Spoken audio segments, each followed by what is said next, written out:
बंसी सेठ की किराने की दुकान पर बैठा झींगा दुकान के सामने वाली गली से लोगों को रास्ते पर आते जाते निहारता और मक्खियां मार रहा होता है। झींगा गल्ले से उठकर दुकान के अंदर जा फेयर एंड लवली क्रीम अपने चेहरे पर मलता है और दोबारा आकर गल्ले पर बैठ जाता है। प्रभु जी, अब तो किसी ग्राहक को भेज दो। सुबह के 6 बजे से बैठा हूँ, लेकिन अब तक एक ग्राहक भी नहीं आया और ना ही कोई मैना आई। झुमरी इठलाते हुए झींगा की दुकान पर आती है। क्या सेवा करूं? आप तो बड़े दिनों के बाद हमारी दुकान पर आई हैं। तू क्या मेरी सेवा करेगा? कल मैं तेरे बगल वाले कल्लू हलवाई की दुकान पर गई थी। उसने मुफ्त में मुझे शुद्ध खोए की मिठाई खिलाई। अरे क्या बात करती हैं आप? हैं? वो तो एक नंबर का बेईमान है। खोए में आलू मिक्स करके बेचता। रुक जाइए आप, मैं असली माल खिलाता हूँ। झींगा अपनी दुकान की भरनी से नान खटाई के बिस्कुट निकालकर झुमरी को देता है।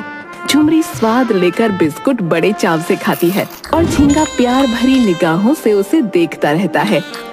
बिस्कुट अच्छे हैं। अच्छा चल बता, कितने पैसे हुए? और एक नहाने का अच्छा वाला साबुन भी दे दे। अब ले झुमरी, मैं क्या तुझसे पैसे लूंगा? राम जी सच कहता हूँ, ये मेरी दुकान नहीं है, नहीं तो मैं सारी दुकान तुझे खिला देता। क्या? झींगा झुमरी की ओर निहारते हुए अलमारी से निकालकर झुमरी को साबुन देता है। ये लो तुम्हारे नहाने का साबुन।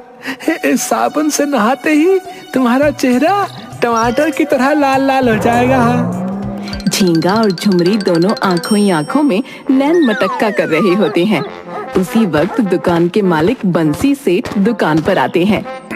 झींगा, ये क्या हो रहा है? कुछ नहीं, मैं तो नहाने का साबुन दे रहा था। अबे गधे, ये नहाने का नहीं, बर्तन साफ करने का साबुन है जो तू इसे दे रहा है। क्या कहा आपने? बर्तन साफ करने का साबुन? तुम मुझे बर्तन साफ करने का साबुन नहाने के लिए दे रहे थे? बंसी सेठ झींगा के हाथ से साबुन लेकर अलमारी में रखे हुए नहाने के साबुन से बदलकर झुमरी को देता है। ले बेटी, और जा, जब मैं रहूं तभी आया कर सामान लेने, नहीं तो ये गधा तुझे कुछ भी उल्टा सुल्टा सामान पकड़ा देगा। ठीक है चाचा, मैं चलती हूँ। बेटी पैसे? चाचा, ये झींगा तो बोल रहा था पैसे देने की जरूरत नहीं है। नहीं बेटी, पैसे तो देने होंगे, नहीं तो ये दुकान कैसे चलेगी। ठीक है चाचा, ये लो पैसे। झुमरी बंसी सेठ को 10 का नोट देती है और दुकान से चली जाती है। बंसी सेठ दुकान से झाड़ू लेकर झींगा के पास आता है। क्यों बे गधे की औलाद है? दुकान क्या तेरे बाप की है जो तू सबको फ्री में सामान बांट रहा है? मालिक, सबको कहा, सिर्फ झुमरी को फ्री में सामान दे रहा था। बाकी सबसे तो पूरे पैसे लेता हूँ मैं। अबे लगता है तू मेरी दुकान इस मोहल्ले से बंद करवाएगा, लेकिन मैं ऐसा नहीं होने दूंगा। रुक जा, तेरी खबर लेता हूँ, रुक। बंसी सेठ झींगा को झाड़ू से मारता है। फिर बंसी सेठ झाड़ू को एक कोने में फेंककर दुकान के गल्ले पर बैठ जाता है और गल्ले पर पड़ी कुछ रसीदों को उठाकर देखता है। अबे गधे, ये फेयर एंड लवली की क्रीम कब आई रे? दुकान में तो नजर नहीं आ रही है। मालिक, वो सारी बिक गई। अरे वाह, क्या बात है, एक ही हफ्ते में आधी दर्जन क्रीम इस मोहल्ले में बिक गई। वाह वाह वाह वाह। जी जी जी सेठ जी। बंसी सेठ झींगा के चेहरे की ओर बड़े गौर से देखता है। अरे झींगा, अभी कुछ दिन पहले तक तेरा चेहरा काले जिन की तरह लग रहा था, पर आज ये काफी चमक रहा है। ये कैसे हुआ? ये सब तो आप ही की वजह से हुआ है सेठ जी। ओह, अब समझा, क्रीम का इस्तेमाल यहाँ हो रहा है? बंसी सेठ दोबारा झाड़ू उठाकर झींगा की पिटाई करता है और झींगा खुद को बचाने के लिए वहाँ से भाग जाता है। दूसरी तरफ दुकान के बाहर कल्लू हलवाई, जो झुमरी को बहुत पसंद करता था। कहो झुमरी, ले लिया साबुन? वैसे तुम्हें साबुन की क्या जरूरत है? तुम तो वैसे ही परी हो। तुम्हें राज की एक बात बताऊं, ये परी रात को 12 बजे उल्टे पैरों वाली चुड़ैल बन जाती है। अब ये बात कितनी सच है ये देखने के लिए तो मुझे रात के 12 बजे तुम्हारे पास आना होगा। बोलो कब आ जाऊं? आज रात को आ जाऊं? अरे मेरी पूरी बात तो सुन लो। चुड़ैल बनने के बाद आसपास जो भी इंसान होता है ना, ये चुड़ैल उसे खा लेती है। तुम एक बार सेवा का मौका तो दो, मैं तो उसके लिए भी तैयार हूँ। लेकिन मुझे सड़ी हुई चीज पसंद नहीं, इसलिए तुम्हारा नंबर आज क्या कभी नहीं आएगा। गुस्से में अपने घर चली जाती है। झुमरी के घर पर हरी अपनी माँ और पिताजी के साथ कुर्सी पर बैठा होता है और झुमरी की अम्मा हाथ में पंखा लेकर उन्हें हवा कर रही होती है। कमरे में बिजली नहीं होती। आज ही इस बिजली को जाना था, कमबख्त गर्मी बहुत पड़ रही है। सही कहा आपने, अब तो ऐसा लगता है जैसे गर्मी नहीं आग बरस रही है। तभी कुछ औरतें झुमरी को दुल्हन की तरह तैयार करके वहां लाती हैं और हरी के सामने वाली कुर्सी पर बिठा देती हैं। बेटा झुमरी, हरी को चाय दो। हाँ माँ, देती हूँ। झुमरी केतली से निकालकर चाय हरी और उसकी माँ और पिताजी को देती है। झुमरी बेटा, तुमने बहुत बढ़िया चाय बनाई है। हमारी झुमरी में कई गुण हैं। हमारा हरी भी बहुत गुणी है, ये गाना बहुत अच्छा गाता है। बेटा सभी को अपना गाना और चम्मच छल्लो वाला सुनाओ तो सही। अरे रहने दो ना माँ। हरी के बोलते ही सबकी नजरें हरी पर होती हैं। सुनाना बेटा, कितना अच्छा गाता है तू। अत्ता तो सुनाता हूँ। ओ तम्मतल्लो ओले ओ तम्मतल्लो ओले ओ। उसी वक्त बिजली के आ जाने से तेज पंखा चलने लगता है और हरी के सर पर लगा हुआ विग उड़कर झुमरी के हाथ में आ जाता है। सभी आश्चर्य से हरी की ओर देखने लगते हैं और खुद की हंसी को रोक नहीं पाते। हरी जल्दी से अपना विग झुमरी के हाथ से लेता है और वहां से भाग जाता है। उसके पीछे उसके माँ बाप भी दौड़ते हैं। अम्मा, तुम्हें मेरी शादी करने के लिए यही गंजा मिला क्या? मुझे माफ कर दे बेटा, मुझे क्या पता था कि वो गंजा है। जब हम लखनऊ तुम्हारे मामा के घर शादी में गए थे, वहीं पर इस गंजे की माँ से मेरी जान पहचान हुई थी और ये गंजा भी तो वहाँ पर था। तभी कल्लू हलवाई झुमरी के घर आता है। कल्लू झुमरी और उसकी अम्मा की सारी बातें सुन लेता है। अम्मा बाहर आओ। आई, लगता है कल्लू आया है, मैं उसके पैसे देकर आती हूँ अभी। हाँ बेटा, ले तेरे पैसे। अरे अम्मा, तुम भी कैसी बातें करती हो? एक तरफ तो बेटा बोल रही हो और दूसरी तरफ पैसों का हिसाब लेकर बैठी हो। तभी अंदर से झुमरी आती है। तो यहाँ पैसे लेने नहीं तो क्या हमारा हाल पूछने आया है? मैं तो इधर से गुजर रहा था तो सोचा अम्मा का हाल चाल पूछ लो।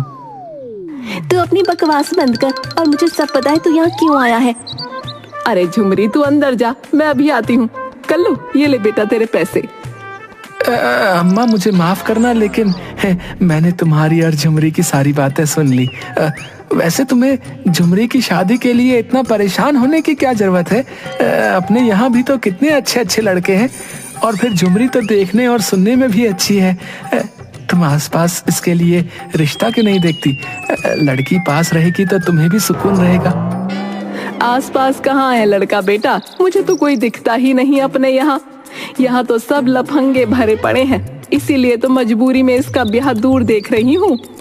अरे अम्मा, बहुत आसपास, तुम्हारे बिल्कुल पास में। ध्यान से देखोगी तो जरूर दिखेगा। अरे कहाँ पास में कह रहा है तू? कहीं ये बाजू में शर्मा जी के बेटे के बारे में तो बात नहीं कर रहा? वो तो एक नंबर का नशेबाज है, सारा दिन सिगरेट का नशा करता है। नहीं नहीं अम्मा, तुम भी कैसी बातें करती हो? क्या मैं अपनी झुमरी के लिए ऐसा सोचूंगा? इतना पास नहीं, थोड़ा सा दूर। अच्छा लड़का हो, खुद का काम हो, जैसे कोई दुकान हो। अरे कौन है? मुझे तो कोई दिखता ही नहीं बेटा, क्या जाने क्या लिखा है इसकी किस्मत में। तभी झुमरी फिर बाहर आती है। तू गया नहीं अभी तक? क्या मेरी चप्पल खाकर जाएगा यहाँ से? माफ करना बेटा, थोड़ा गुस्से में है आज, मैं तुझसे बाद में मिलती हूँ। हाँ अम्मा, कोई बात नहीं, इसकी बातों का क्या बुरा मानना भला है? कोई अपनों की बातों का कोई बुरा मानता है? और फिर ये तो मेरी अपनी है। तू चाहता है कि मैं अपनी चप्पल निकालूं? अम्मा मेरी बात पर गौर करना, है ना? अपने आसपास तुम जरूर देखना, है ना? दिखाई देगा तुम्हें, है? तू निकल रहा है कि नहीं? कल्लू वहां से चला जाता है। अरे तू क्यों उसको ऐसे गालियां देती है? कितना भला तो है बेचारा, आते जाते खैर खबर लेता है।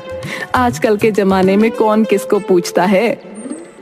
अम्मा तू बहुत भोली है, इनकी बातों को नहीं समझती। हाँ हाँ, तू तो बड़ी समझदार है। चला बैठ मेरे पास। झुमरी अम्मा की गोद में सर रखकर बैठ जाती है और उसकी अम्मा उसके बालों में अपना हाथ फेरती है। अम्मा एक बात कहें? बोलना बेटा, क्या बात है? अम्मा अगर आपको ठीक लगे तो क्या हम अपनी शादी की बात खुद चलाएं? कहाँ? नीचे गली में वो बंसी की जो दुकान है ना, वहाँ। झुमरी की अम्मा आगे कुछ भी नहीं सुनती और बीच में ही बोल पड़ती है। वो बंसी सेठ है, तेरा दिमाग ठिकाने पर है? वो तेरे पिता की उम्र का है और तू उससे शादी की बात करना चाहती है? अम्मा मुझे मेरी बात तो पूरी करने दो, बीच में ही बोल पड़ी। मैं उस मोटे बंसी सेठ की बात नहीं कर रही, बल्कि उसकी दुकान पर काम करने वाले झींगा के बारे में बात कर रही हूँ। वो काला कलूटा झींगा? तेरी मत मारी गई है। तू कहाँ हूर जैसी और वो कहाँ काला शैतान। और तो और तेरे बाबा तुझे जान से मार देंगे। झुमरी की अम्मा गुस्से में बाहर चली जाती है। तभी झुमरी के मोबाइल पर झींगा का फोन आता है। झुमरी फोन उठाती है। कैसी हैं आप? ठीक हूँ। लगता है मूड खराब है। अम्मा ने कुछ कहा क्या? और बाबा हमारी शादी के लिए मान तो गए ना? नहीं, अम्मा ने साफ इनकार कर दिया और बाबा से बात करने की तो मेरी हिम्मत ही नहीं है। तुम्हें तो पता है ना कितना गुस्सा करते हैं। देखो झुमरी, तुम परेशान मत हो। हाँ, अभी भी हमारे पास एक और रास्ता है। हम दोनों भागकर दिल्ली चलते हैं। वहाँ मेरे एक पुराने रिश्ते के चाचा रहते हैं। कुछ दिन हम दोनों उनके घर रह लेंगे और फिर अपना खुद का अलग घर ले लेंगे। तुम सच कह रहे हो? मुझे बताओ ना कब भागना है। मेरा बचपन से सपना था किसी के साथ भागकर शादी करूंगी और अब लगता है कि वो सपना सच में पूरा हो जाएगा। अरे वाह, फिर तो तुम्हारा सपना भी पूरा हो जाएगा। लेकिन हमें कुछ पैसों की जरूरत पड़ेगी। क्या तुम्हारे पास कुछ पैसे हैं? हाँ है ना, अम्मा ने आज सुबह ही मुझे मार्केट से सब्जी लाने के लिए 200 रुपए दिए थे। वो पैसा भी है मेरे पास। हट पगली, 200 रुपए में क्या होता है? मेरे कहने का मतलब है हमें 1-2 लाख रुपए की जरूरत पड़ेगी। उतने तो नहीं है। अच्छा, कुछ जेवर है? हाँ बहुत है, मेरे भी है और अम्मा के भी। सब लॉकर में बंद है और चाबी अम्मा के बेड पर सिरहाने रहती है। तो चाबी चुरा लो और सारे जेवर एक बैग में भरकर मुझे अपने घर के पीछे आज रात में मिलना। ठीक है। चलो अब फोन रखता हूँ, रात को मिलेंगे। रात के अंधेरे में झुमरी अपनी अम्मा और बाबा के कमरे में जाती है। अपनी अम्मा के तकिए के नीचे से चाबी लेकर तिजोरी से सारे जेवर बैग में भर के फिर कमरे से बाहर आ जाती है। अचानक झुमरी के बाबा की नींद खुल जाती है। अपने कमरे का दरवाजा खुला देखकर बाहर आते हैं। अंधेरे में झींगा कंबल ओढ़ झुमरी के घर के पास आता है। झुमरी के बाबा कमरे की खिड़की से बाहर देखते हैं और उनकी नजर गली में झींगा पर पड़ती है। वो घर के नीचे आते हैं लेकिन उन्हें वहाँ कोई नहीं मिलता, क्योंकि झींगा और झुमरी दोनों घर के पीछे चले जाते हैं। कि क्या चोरों की तरह आए हो? हैं? तो क्या झुमरिन खान बन के आता है? लगता है तेरे अब्बा ने मुझे देख लिया है। जल्दी यहाँ से निकलना होगा। ला, जल्दी से ये जेवरों का थैला मुझे दे दे। नहीं, चलो पहले यहाँ से भागते हैं, फिर मैं तुम्हें आगे चलकर ये थैला दे दूंगी। अरे जितना कह रहा हूँ उतना कर। हाँ। तुम ये कैसी बातें कर रहे हो? झींगा अपनी जेब से चाकू निकालकर झुमरी की गर्दन पर रख देता है। चल, अब जल्दी से ये जेवरों का थैला मुझे दे दे, वरना ये चाकू तेरी गर्दन पर चल जाएगा और तू यहीं पर ढेर हो जाएगी। हे भगवान, तुम ये क्या कर रहे हो? मैंने तुम पर विश्वास किया था और तुम मुझे धोखा दे रहे थे। तुम्हें तो नरक में भी जगह नहीं मिलेगी। झुमरू जबरन झींगा के हाथ से चाकू छीन लेती है और झींगा के पिछवाड़े बम पर चाकू घोंप देती है। उसी वक्त गली की सारी लाइटें जल जाती हैं। चारों ओर से लोग झींगा को घेर कर झींगा की खूब पिटाई करते हैं। झुमरी के एक हाथ में थैला होता है और दूसरे हाथ में चाकू। लोग झींगा को अधमरा छोड़कर धीरे धीरे झुमरी के पास आते हैं। वाह बेटी, आज तो हाथ की सफाई अच्छी हो गई। हाँ, हाथ की सफाई? तुमने कमाल कर दिया, एक चोर को मार गिराया। हाँ, कई महीनों से इस मोहल्ले में चोरियां हो रही थी, लेकिन कोई इस चोर को पकड़ नहीं पाया। आज झुमरी की वजह से ये हमारे कब्जे में है। झुमरी के बाबा भी वहाँ आ जाते हैं और झुमरी को अपने गले से लगा लेते हैं और कहते हैं, बेटी हो तो ऐसी। बेटा, मैंने हमेशा तुम्हारे साथ सख्त व्यवहार किया, लेकिन मैं तुमसे सच में बहुत प्यार करता हूँ। झुमरी कुछ भी नहीं बोलती और अपने बाबा के गले से जोर से लिपट जाती है। वो हमेशा से अपने बाबा के गले इसी तरह लिपटना चाहती थी, लेकिन उनका सख्त व्यवहार उसे हमेशा उनसे दूर ही रखता था। दूसरे दिन झुमरी कल्लू हलवाई की दुकान पर जाती है। मुझे माफ कर दो कल्लू, मैंने तुम्हें गलत समझा। कोई बात नहीं, मैं हमेशा से तुम्हें उस दुष्ट झींगा से बचाना चाहता था, क्योंकि मैं उसकी फितरत को अच्छी तरह से जानता था। तुम्हें बताना भी चाहा, लेकिन तुम उससे सच्चा प्यार करती थी। अगर मैं तुम्हें कुछ भी बताता तो तुम्हें मुझ पर यकीन नहीं होता। तुम सच कह रहे हो कल्लू, झींगा के प्यार में मैं अंधी हो चुकी थी, जबकि वो तो सिर्फ मेरे पैसों से प्यार करता था, मुझसे नहीं। अगर कल रात अम्मा के जेवर चुरा लिए होते और झींगा के साथ भाग गई होती तो आज मेरी हालत क्या ही होती। मैं झींगा की नीयत जानता था और मुझ पर विश्वास करने के लिए तुम्हारा बहुत बहुत शुक्रिया। शुक्रिया तो तुम्हारा, मैं तुम्हारा एहसान जिंदगी भर नहीं भूलूंगी। ये सब छोड़ो, आगे तुमने क्या सोचा है? कुछ नहीं, जहाँ अम्मा बाबा चाहेंगे मैं वहीं शादी करूंगी। बस झुमरी, मेरी एक बात हमेशा याद रखना कि चाहे जो भी हो जाए, कभी किसी को ये मत बताना कि तुम झींगा के साथ भागने वाली थी। अगर मैंने ये बात छुपाई तो पूरी जिंदगी इस बात का अफसोस होगा कि मैं अपने अम्मा बाबा से झूठ बोल रही हूँ। लेकिन इस बात की खुशी तुम्हें ज्यादा होनी चाहिए कि तुम अपने बाबा के गले लगी, जो तुम हमेशा से चाहती थी। तुम्हें कैसे पता?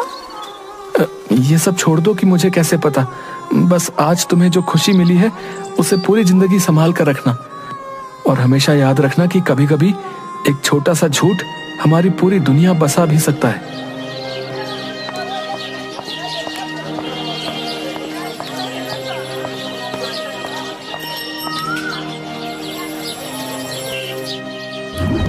झुमरी के अम्मा बाबा ने झुमरी की शादी कल्लू हलवाई से कर दी और वो दोनों खुशी खुशी अपनी दुकान चलाते और झुमरी अपने अम्मा बाबा की नजरों के सामने ही रहती।